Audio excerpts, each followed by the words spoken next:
there's just something magical about watching a hummingbird in your garden. So today we welcome Master Gardener in Training, Roanoke Garden Club member, social media influencer, really all-around garden enthusiast, Rachel Rivas Mckee. Hello. Hi, thank you for having me. Oh, I'm so excited for today because Rachel, you're gonna give us all the dirt on hummingbirds.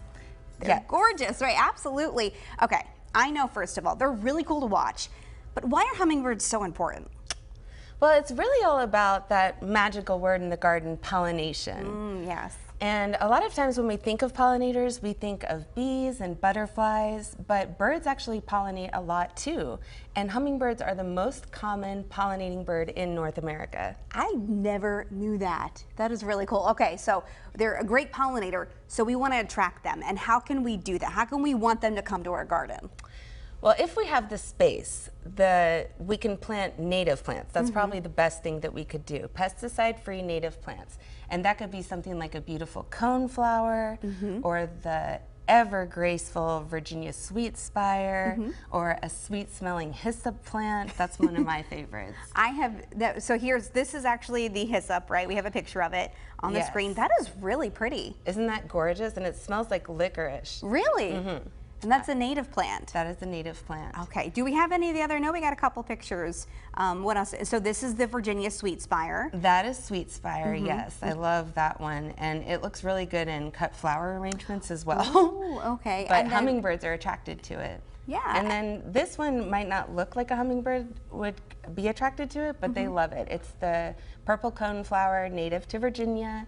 And that's another really great one. But we don't always have the space to do that. Right, that's true.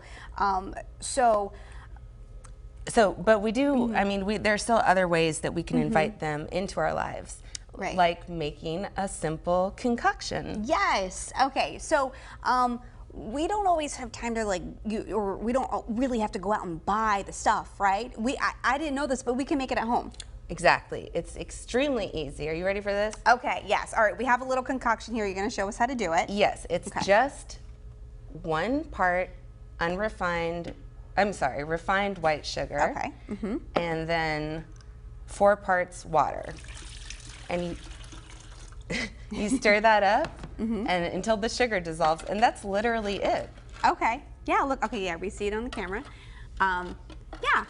That's actually really easy. I didn't know how easy that was. I thought I always had to get the red stuff, right? Because I always see them in the red. The red. I don't know, what is that? Just right.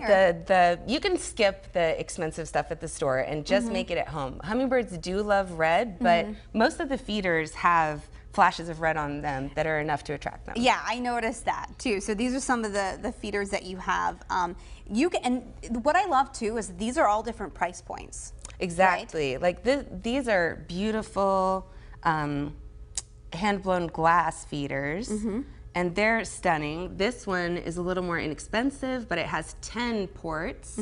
So imagine if you could have more than one at once. But then this one I love because it's for somebody living in an apartment or that doesn't have a garden necessarily. You can hold it in your hand, and potentially if you stand very, very still, one could come and visit you. Yeah. Or you could stick it on a window and just let them come to you and beat the heat. I love that. All right, now Rachel, I know that you're always learning and teaching us as you go. So where can folks follow you for more gardening tips and your gardening adventures? You can find me on Instagram at There's a Girl in the Gardens, or I do have a YouTube channel as well. And I'm part of the Roanoke Valley Garden Club, so I pop up at their events. And as you said, I'm training to be a master gardener too. So that is awesome. Well, we can't wait to have you back to learn some more tips. Rachel Rivas Mckee, thanks so much for joining us today. Thank you for having me. All right, stick around. WFXR News at noon. We'll be back in just a couple minutes.